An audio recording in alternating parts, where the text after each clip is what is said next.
इस एपिसोड की शुरुआत में प्रीस्ट जो होती है वो कहती है कि जब सन मून एक साथ शाइन करेंगे तब चाइल्ड ऑफ डेस्टिनी जो होगा वो मसले के तह तक जाएगा और उसके लिए होली स्पिरिट को बुलाएगा और होली स्पिरिट की विल को इनहेरिट करेगा। और फिर किंग कहता है कि मैं शेनलाइन क्लैन को रिप्रेजेंट करूंगा और डेस्टिनी सन के लिए ब्लेसिंग्स हैं और इसकी जो जर्नी है वो थॉर्न से थॉर्न तक की है और शायद डेस्टिनी सन आराम से होली स्पिरिट का इस्तेमाल कर सके और शायद हमारा क्लैन एक बारी और वापिस से सूर्योदय देख पाएगा। और डेस्टिनी सन अब मैं शेनलाइन क्लैन को तुम्हारे ऊपर छोड़ता हूँ और मैं तुम्हें एलाइड्स का एक ग्रुप असाइन कर दूंगा जो कि तुम्हें होली स्पिरिट तक ले जाएगी और अब से मैं और शेनलाइन क्लैन डेस्टिनी सन को प्रोटेक्ट करेगा अपनी जिंदगियों को दाव पे लगा के। और इस चीज की हम सभी ही सौगंध खाते हैं और तुम सभी इसकी मदद करना जिससे कि ये होली स्पिरिट को ढूंढ सके। तो जो प्रीस्ट होती है ये भी अपनी रिचुअल करते हुए कहती है कि गॉड्स की ब्लेसिंग तुम लोगों के साथ है जो कि तुम्हें इस ट्रिप के दौरान प्रोटेक्ट करेगी। और भले ही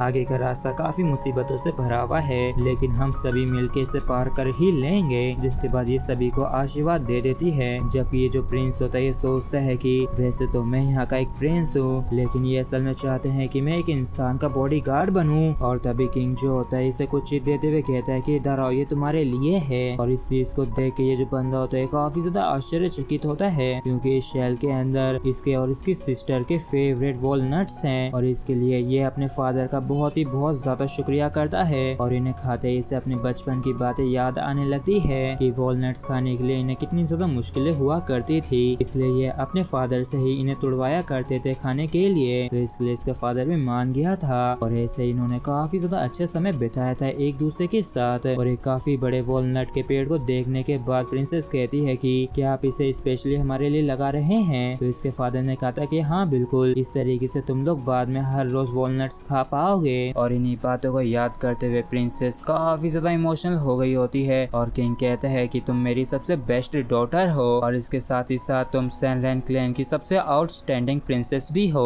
और तुम बचपन से काफी ज्यादा समझदार रही हो। और एक बात याद रखना कि लोग बस ट्रू फेथ ही चाहते हैं। और फिर ये तुरंत ही किसी तरह के वेपन को बाहर निकाल देते हैं तो ये सभी वापिस से ग्रीट करते हैं और इस वेपन के सामने सभी लोग झुक गए थे और इसे किंग प्रिंसेस को देते हुए कहते हैं कि मैं इसे तुम्हें देने की हिम्मत कर रहा हूँ और ये वही रॉयल ब्लड वेपन है जिसे सदियों से अगले किंग को देते आए हैं। और इससे सभी लोग समझ गए होते हैं कि किंग ने असल में अपनी बेटी को चुन लिया है अगले किंग के रूप में। और क्या ऐसा हो सकता है कि किंग चाहते हैं फर्स्ट क्वीन को ही हमारे क्लैन को संभालने दिया जाए और उन्हें ही सिंहासन दिया जाए। और इन सारी चीजों को होता देख के प्रीस्ट जो होती है ये तुरंत ही किंग के पास आके कहते कि वांग प्लीज आप दोबारा सोच लीजिए। जबकि बेटा जो था वो कहता है कि क्या मैं किंग का उत्तराधिकारी नहीं हूँ और क्यों ना आप इस चीज को हमें एक्सप्लेन करें। और फिर तुरंत ही अपने वॉलनट्स अपने सिस्टर को देते हुए कहता है कि इसे मैं तुमसे अपनी सोल नाइफ के बदले में एक्सचेंज करता हूँ और इस तरीके से फ्यूचर में मैं ही शेनलाइन का किंग होऊंगा। और इस चीज को सुन के यहाँ पे सभी लोग ही बातें बनाने लगते हैं जबकि राजकुमार कहता है कि मूनलाइट को बस मुझ पे छोड़ दो। तो प्रिंसेस भी लंबी सांस लेते हुए कहती है कि इस चीज से फर्क नहीं पड़ता है कि कौन किंग बनता है, हमें बस हर हाल में अपने लोगों को प्रोटेक्ट करना होगा। और इस चीज को देख के प्रीस्ट और बाकी के लोग भी थोड़े बहुत खुश होने लगे थे। और प्रिंसेस अपने फादर से कहती है कि अब आपको सब कुछ ब्रदर के हाथों पे छोड़ देना चाहिए। और इसके फादर भी इसकी इतनी बड़ी उदारता को देख के काफी आश्चर्यचकित होते हैं। और किंग कहता है कि डेस्टिनेशन में उम्मीद करता हूँ कि तुम सभी ही अपना बेस्ट दोगे अपनी इस जर्नी पे और होली स्पिरिट को ढूंढ लाओगे। तो इस पर हाउचेन कहता है कि आप बिल्कुल निश्चित रहिए, हम आपकी अपेक्षाओं पे खरे उतरेंगे। जिसके बाद हाउचेन जो होता है शायर को किसी तरह का इशारा करता है और फिर ये मन में कहता है कि आखिरकार हमें बाहर निकलने का एक रास्ता मिल ही गया। जिसके बाद ये सभी यहाँ से जाने लगते हैं और तभी प्रिंसेस जो होती है वॉलनट को देख के इमोशनल होने लगती है। जिसके बाद ये अपने फादर को देखती है तो इसका फादर कहता है कि चलो ठीक है अब जाओ भी,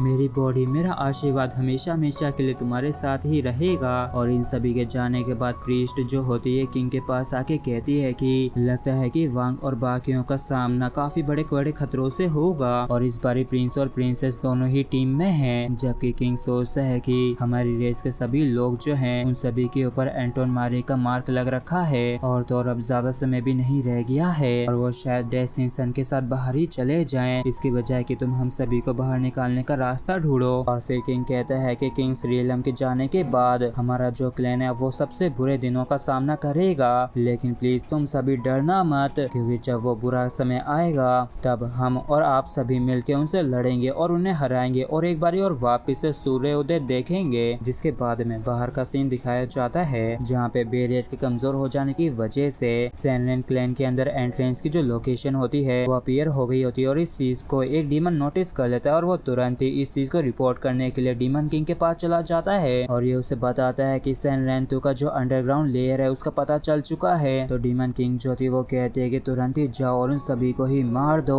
और तभी डीमन किंग जो होता है वो अवेक हो जाता है जिसके अंदर से वाकई में काफी ज्यादा टेरिफाइंग ऑरा निकल रहा होता है और ये जो डीमन किंग होता है ये तुरंत ही अपनी चेन से इस डीमन को पकड़ती है और अपने अंदर खींच लेती है और संभाल लेती है जिसकी वजह से यहाँ से काफी ज्यादा एनर्जी रिलीज होती है। जिसके बाद डीमन किंग जो थी अपने पिलर से बाहर निकल के आती है। ये वाकई में काफी डेंजरस लग रही थी और ये कहती है कि जो हो आखिर तुम लोग कब तक अपने बिल में छिपे रहोगे, देखो मैं काफी जल्दी तुम्हारे पास आने वाली हूँ। और इसी के साथ फ्रेंड्स हमारा एपिसोड यहीं पे खत्म होता है। अगर आप लोगों को वीडियो अच्छा लगा हो तो प्लीज चैनल को सब्सक्राइब और वीडियो को लाइक करना बिल्कुल भी ना भूलें। Thank you.